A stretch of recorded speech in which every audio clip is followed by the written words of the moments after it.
धन्यवाद। आप सभी को नमस्कार। दोस्तों, मैं असीम कुमार सतपति, सेफ शॉप का फुल टाइम एडवाइजर, आप सभी का इस मंच पर हार्दिक अभिनंदन करता हूं। सबसे पहले मैं ब्रह्मांड के रचयिता उस ईश्वर को धन्यवाद करना चाहता हूं। उसके बाद अपने माता पिता को मैं नमन करना चाहता हूं।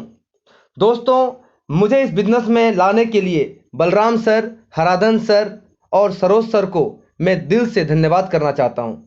सभी महागुरुओं को और मेरी प्यारी सी टीम को साथ देने के लिए धन्यवाद करना चाहता हूं। और मेरे मेंटर, मेरे कृष्ण शमशेर सर को मैं प्रणाम करना चाहता हूं। दोस्तों, आज मुझे आप जैसे सभी अच्छे लोगों के बीच लिस्ट के बारे में बोलने का मौका मिला है। दोस्तों, हम नेटवर्क मार्केटिंग इंडस्ट्री में हैं। इस बिजनेस में कच्चा माल होता है लिस्ट। जिसके पास जितना ज्यादा कच्चा माल होगा, उसका बिजनेस उतना तेजी से आगे बढ़ेगा। लिस्ट बनाने की यूं तो कई फायदे हैं। सबसे बड़ा फायदा है, जितना ज्यादा बड़ा लिस्ट होगा, निराशा उतनी ही कम आएगी। दोस्तों सोचिए, अगर एक नया इंसान ज्वाइन किया है बिजनेस में और मात्र उसने 4-5 का ही लिस्ट बनाया हुआ है, और इसके उलट आपने लग कर, जिद करके, जबरदस्ती करके 150 का लिस्ट बना दिया, दोनों में क्या अंतर आएगा?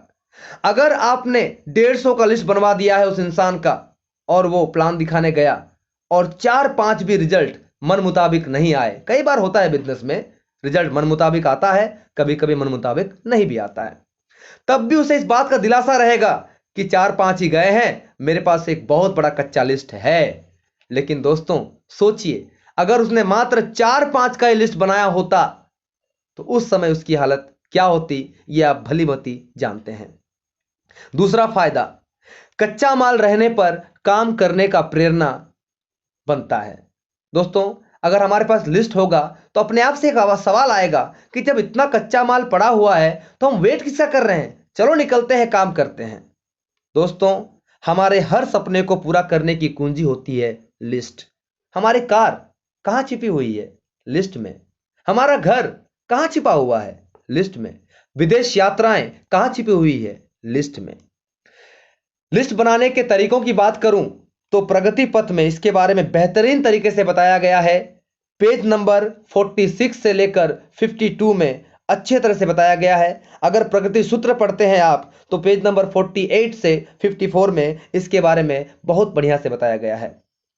दोस्तों, 3 तरह से हम पहले लिस्ट बनाते हैं। हॉट लिस्ट, हमारे रिश्तेदार, हमारे ब्लड रिलेशन में जो लोग आते हैं, परिवार एवं बेहद करीबी मित्र, ये सभी लोग आते हैं हॉट लिस्ट में। वार्म लिस्ट, हमारे दोस्त, दोस्तों के दोस्त, भाई के दोस्त, बहन के दोस्त, पापा के दोस्त, ये सब होते हैं हमारे वार्म लिस्ट में। कोल्ड लिस्ट, दोस्तों, ये होता है अनजान व्यक्ति। ये लिस्ट जो कभी भी कहीं भी मिल सकती है, इसका कोई ठिकाना नहीं, ऊपर वाला दूत के रूप में कभी भी भेज सकता है, बस हमें तैयार रहना पड़ेगा इनके साथ बात करने के लिए। दोस्तों, कहा भी गया है, हॉट लिस्ट फर्स्ट गियर की तरह है, जो गाड़ी को स्टार्ट तो कर देगी, थोड़ा स्पीड में आगे बढ़ा भी देगी, पर अगर तेजी से काम बढ़ाना है तो फिर आपको वार्म लिस्ट में काम करना पड़ेगा, और अगर आपको टॉप गियर में ले जाना है तब जाके आपका स्पीड बढ़ जाएगा। दोस्तों, इसके अलावा कुछ तरीके जो मैंने अनुभवों से और टेप बुक फंक्शन से पता लगाया है, मैं आपसे शेयर करना चाहूंगा। एक तरीका होता है FRIENDS, friends. F for family and friend, आपके जितने भी फैमिली मेंबर हैं, जितने भी फ्रेंड है, सबका नाम लिखना है। R फॉर रिलेटिव्स, आपके जितने भी रिलेटिव्स हैं, आपको सबका नाम लिखना है। तीसरा है इंस्टीट्यूशनल, यानी आपने कभी पढ़ाई किया, आपके साथ जो जो लोग पढ़ाई करते थे या आप कभी पढ़ाते थे तो आपने किसको किसको पढ़ाया जो 18 साल के हो चुके हैं, उन सबका नाम लिखना है। इससे होता है एम्प्लॉय, जितने भी लोग नौकरी में हैं आप जानते हो, उन सब का नाम लिखना है, चाहे वो सरकारी नौकरी में हो, चाहे वो प्राइवेट नौकरी में हो, या वो सेल्फ एम्प्लॉय ही क्यों ना हो, उन सब का नाम हमें लिखना है। दोस्तों, एन पर होता है नेबर्स, जो पड़ोसी। हो सकता है कभी आप कहीं और रहते थे, उस समय आपके पड़ोसी कौन कौन थे? अभी आप जहां रहते हैं, आपके पड़ोसी कौन कौन है? आपके पिताजी कहीं नौकरी करने बाहर गए थे, उनके पड़ोसी कौन कौन थे? आपके भाई कहीं नौकरी करने गए हैं, उनके पड़ोसी कौन कौन है? इन सब का नाम नोट करना है। डी पर होता है ड्रीमर्स, जिन लोगों के सपने हैं, जो 8 से 5 की घंटी में पिसना नहीं चाहते हैं, 8 से 5 की चक्की में अपने आप को नहीं पिसना चाहते हैं, उन लोगों का नाम भी लिखना है। एस पर होता है स्ट्रेंजर्स। मैंने फिर कहा, ये वो लोग होते हैं जो सबसे ज्यादा आपके काम को बढ़ाते हैं। इन लोगों को हमेशा नाम लिखना है। ये बस में मिल सकते हैं, ट्रेन में मिल सकते हैं, ये दुकान में मिल सकते हैं, बाजार में मिल सकते हैं, ये शमशान घाट में भी मिल सकते हैं, ये कहीं भी मिल सकते हैं, क्योंकि ये आपको अमीर बनाने के लिए ही दुनिया में आए हैं। दोस्तों, दूसरा तरीका जो मैंने पता लगाया किताबों को पढ़कर या अपने अनुभव से, वो है जगह के अनुसार। हमारे देश भारत के ए से लेकर जेड तक हर अक्षर से आप शहरों के नाम ढूंढिए। ए से अहमदाबाद, क्या अहमदाबाद में मेरा कोई है? मेरे पापा के कोई है? मेरे भाई का कोई है? लिखिए उनका नाम। बी से बॉम्बे, क्या बॉम्बे में किसी को जानता हूं? मेरे पापा किसी को जानते हैं? मेरी बहन किसी को जानती है? मेरा जीजा किसी को जानते हैं? लिखिए उनका नाम। C for Chennai, D for Delhi. जगह के अनुसार पूरा ए से लेकर जेड तक जितने शहर हैं, सब में से आप नाम ढूंढिए, मैं किसको जानता हूं। फिर लोकल में भी अलग अलग जगह के अनुसार हम नाम लिख सकते हैं। जैसे कि आदित्यपुर, आदित्यपुर में मैं किसको किसको जानता हूं। सोनारी, सोनारी में मैं किसको किसको पहचानता हूं। मानगो में, डिमना में, टेलको में, हर जगह का हमें नाम ढूंढना है। दोस्तों, एक और तरीका है टाइटल या सरनेम के अनुसार। मैं कितने पांडे जी को जानता हूं, मैं कितने मिश्रा जी को जानता हूं, मैं कितना शर्मा जी को जानता हूं। इन सब का भी हमें नाम नोट करना है। उसके बाद एक तरीका होता है मोबाइल में ए से लेकर जेड तक हर नाम को टटोलकर। ए से लेकर जेड तक हर नाम को देखिए। ए से अभिषेक, कौन है अभिषेक? क्या करता है अभिषेक? कहां मिला था मैं उससे? उसे इस बिजनेस की आवश्यकता है और मैं दूंगा। इस तरह अगर हमने हर नाम को टटोला तो एक बहुत बड़ा रॉ मटेरियल तैयार होगा। मैं बोलता हूं 150 में क्यों रुकना है? क्यों नहीं हमें 500 की लिस्ट बनानी है? क्यों नहीं 1000 की लिस्ट बनानी है? जितना बड़ा लिस्ट होगा उतना बड़ा हमारा रिजल्ट होगा।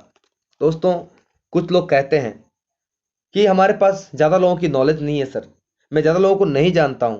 मैं उनसे पूछता हूं, क्या पैदा होते ही मां के अलावा किसी और को जानते थे? नहीं जानते थे। जैसे जैसे बड़े हुए आपने लोगों को जानना शुरू किया। जैसे ही जरूरत पड़ी आपने टीचर का नाम पता लगाया। जैसे ही जरूरत पड़ी किराने वाले का नाम पता लगाया। जैसे ही जरूरत पड़ी तो आपने डॉक्टर का नाम पता लगाया। तो आज जब अमीर बनने की जरूरत पड़ रही है तो क्या हम नाम का पता लगा सकते हैं या नहीं? मुझे लगता है बिल्कुल पता लगा सकते हैं। दोस्तों, एक और तरीका है। उस इंसान से पूछता हूं जो बोलते हैं हमारे पास लिस्ट नहीं है। अगर एक नाम लिखने का उन्हें 100 रुपए दिए जाए तो वो कितने नाम लिख देंगे? मुझे लगता है कम से कम 100 नाम तो लिख ही देंगे। और अगर कितना भी खराब प्लान क्यों ना दिखाया जाए उनको, अगर 100 लोगों को प्लान दिखाया जाए तो 20 लोग तो पक्का ज्वाइन करेंगे। यानी 10,000 की इनकम उनको आती है तो 100 नाम को अगर 10,000 से डिवाइड करेंगे तो हुए ना 100 रुपए एक नाम के। तो इस तरीके से भी हम लिस्ट बना सकते हैं। दोस्तों, कुछ महत्वपूर्ण बातें हैं जो हमें ध्यान रखनी चाहिए। सबसे पहला, कभी भी हमें प्रीजज या पूर्वानुमान नहीं करना चाहिए। कौन करेगा कौन नहीं करेगा ये हमें नहीं सोचना चाहिए, हमें बस नाम लिखना चाहिए। दूसरा, 15,000 से 50,000 तक की इनकम वालों को हमें प्रायोरिटी में प्लान देना है, क्योंकि जो 15,000 के नीचे हैं वो जानते हैं हम गरीब हैं। जो 50,000 से ऊपर कमाते हैं वो मानते हैं मैं अमीर हूं। पर ये 15,000 से 50,000 वाले कंफ्यूज होते हैं कि साला हम अमीर है कि गरीब है, इनको पता ही नहीं चलता है। इन्हें प्लान दिखाना है और अमीर बनने का रास्ता दिखाना है। दोस्तों, हमेशा अपने से ऊपर लेवल पर जाना है ताकि बिजनेस अपसाइड में जाए। मैं इसका मतलब ये नहीं बोल रहा हूं कि अगर आपकी तनख्वाह 15,000 है सीधा 80,000 वाले को टच कीजिए। नहीं, पहले 17,000 में जाइए, 20,000 में जाइए, क्योंकि अगर 20,000 वाला जाएगा तो 25,000 में जाएगा और एक दिन 80,000 वाला भी आपकी टीम में आएगा। पर आप सोचोगे तो क्या सर, अगर हम 15,000 वाले में हैं 80,000 वाले को टच करना ही नहीं चाहिए? करना चाहिए। उसमें क्या होगा, अगर वो आपका रिश्तेदार है, आपका दोस्त है, उस तरीके में टच करिए। पर डायरेक्ट 15,000 वाला 80,000 वाले को टच ना करे तो बेहतर है। दोस्तों, हर महीने हमें नया शुभारंभ लेकर फिर से लिस्ट बनानी चाहिए। हर महीना हमें नया शुभारंभ लेकर फिर से लिस्ट बनानी चाहिए और उनमें उन नामों को भी शामिल करना है जिनको हम प्लान दे चुके हैं पर वो हमारे बिजनेस में नहीं आए हैं।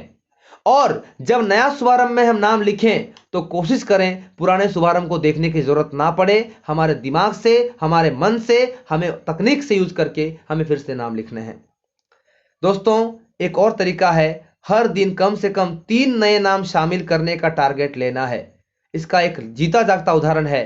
मेरी टीम में एक लीडर है, मैं नाम बताना चाहूंगा दोस्तों। पहले बताता हूं ये हुआ कैसे। उस समय शमशेर सर के शागिर्द में मैं बहुत ज्यादा कोड ट्रेनिंग अटेंड कर रहा था, बहुत सारी ट्रेनिंग्स ले रहा था। मैं शायद उस समय टोपाज लेवल पे ही था। उस समय दोस्तों 3 नए नाम लिखने का मेरे में जिद आ गया था। एक दिन की बात है, मैं फॉलोअप करने गया था, कुछ प्लान वगैरह हुए थे। मैं लौट कर आ रहा था, आशियाना मोड़ पार किया, सूरज मोड़ के आसपास में था मैं, पर मुझे एक भी नाम उस दिन नया नहीं मिला था। मैं परेशान था कि आज एक भी नाम अभी तक मैं प्रोस्पेक्ट नहीं कर पाया। तभी क्या देखता हूं, एक फौजी जो कि सीआरपीएफ में नौकरी करते थे, सूरज मोड़ से पैदल जा रहे थे। और आप भी जानते हैं सूरज मोड़ से सीआरपीएफ कैंप मुश्किल से 100 कदम भी नहीं होगा। मैंने उनसे बोला, भाई साहब मैं आपको लिफ्ट दे दूं? उन्होंने पूछा कि मैं तो सामने जाने वाला हूं, मुझे लिफ्ट की कोई जरूरत नहीं है। तो मैंने उनसे कहा, क्योंकि मुझे लिस्ट बनानी थी, मेरे अंदर जिद था। तो मैंने उनसे पूछा कि भाई साहब, मेरे एक मित्र हैं बलराम महतो, वो भी फौजी हैं, सीआरपीएफ में ही हैं, इसलिए मैं फौजियों का बहुत कदर करता हूं, और कहीं ना कहीं आप भी मेरे बड़े भाई जैसे होंगे, इसलिए मैं आपको लिफ्ट देना चाहता हूं। पता नहीं मेरे अंदर कौन सी इमोशंस निकले, कौन सी बात उनको अच्छी लगी, और वो हमारे साथ गाड़ी में बैठ गए। सोचिए, सिर्फ 100 कदम का फासला। इसी दौरान हमारी बातचीत होती है, नाम पता एक्सचेंज होता है कि आप कहाँ रहते हो। मैंने बताया, मैंने पूछा आप कहाँ रहते हो, और उन्होंने पूछ डाला आप क्या करते हो। तो मैंने कहा कि मेरे बड़े भाई जैसे ही हैं बलराम महतो जी, उन्हीं के द्वारा मुझे बिजनेस की जानकारी मिली थी और मैं उनके साथ बिजनेस पार्टनर हूं। तो उन्होंने पूछा, क्या मैं भी पार्टनर बन सकता हूं? मैंने कहा बिल्कुल बन सकते हैं सर, इसके लिए मुझे आपको जानकारी देनी पड़ेगी। और दोस्तों आगे बहुत बड़ा किस्सा हुआ, क्या क्या हुआ वो बताने का भी समय भी नहीं है, पर अंततः मैं उनसे फॉलोअप करता गया, प्लान हुआ, तो आज वो मेरे टीम में शामिल हो चुके हैं।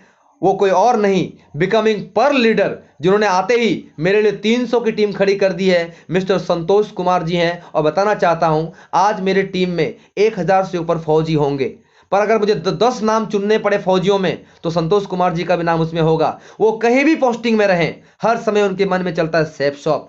वो कहीं भी कोई भी काम में लगे रहे, उनके मन में चलता है सेफ शॉप। ऐसे ग्रेट लीडर कैसे मिले मुझे? क्योंकि मैंने 3 नए नाम शामिल करने का जिद लगाया था। दोस्तों, एक और नाम आता है, क्योंकि मेरे अंदर नए लोगों से बात करने की चाहत थी, लिस्ट बनाने की चाहत थी। मैं उस नाम को कैसे भूल सकता हूं? मैं जोड़ी बनाकर अजीत मोहनदास जी के साथ काम तो कर रहा था, पर आप भी जानते हो बिजनेस में सिर्फ एक जोड़ीदार नहीं चाहिए, आपको 5-10 जोड़ीदार चाहिए जिससे काम बढ़ जाए। अजीत मोहनदास जी के साथ मेरा बहुत अच्छा काम चल रहा था जोड़ी बनाकर। मुझे एक और जोड़ीदार की तलाश थी उस समय।